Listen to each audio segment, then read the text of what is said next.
Hello అందరికీ welcome to London blogs. మనకి ఇండియాలో అయితే 24 డిగ్రీస్ టెంపరేచర్ అంటే చాలా నార్మల్. బట్ ఇక్కడ లండన్లో 0 డిగ్రీస్ అండ్ మైనస్ డిగ్రీస్లో టెంపరేచర్ చూసినాక ఈ 24 డిగ్రీస్ అనేది చాలా అంటే చాలా ఎక్కువ హాట్ టెంపరేచర్ ఉన్నట్టు. సేమ్ ఇండియాలో లాగే సమ్మర్ స్టార్ట్ అయిందంటే కొబ్బరి బొండల స్టాల్స్ ఎలా ఉంటాయో ఇక్కడ లండన్లో కూడా కొన్ని ఏరియాస్లో ఇలా కోకోనట్ వాటర్ స్టాల్స్ పెడతారు. ఇక్కడ ఈ స్టాల్లో కోకోనట్ వాటరే కాకుండా చాక్లెట్ స్ట్రాబెరీస్ కూడా ఉన్నాయి.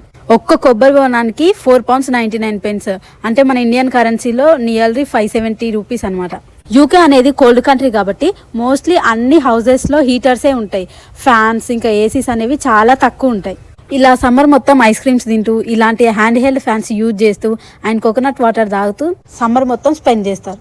ఇలాంటి స్టాల్స్ ఓన్లీ సీజన్ లో మాత్రమే ఉంటాయి. బట్ గ్రాసరీ స్టోర్స్లలో ఇయర్ మొత్తం అవైలబుల్ గా ఉంటాయి. అయినా కూడా ఆ బాటిల్స్ కంటే ఇవే ఎక్కువ మంచిది అండ్ బాగుంటాయి కూడా. And that's all for this video. See you in next blog.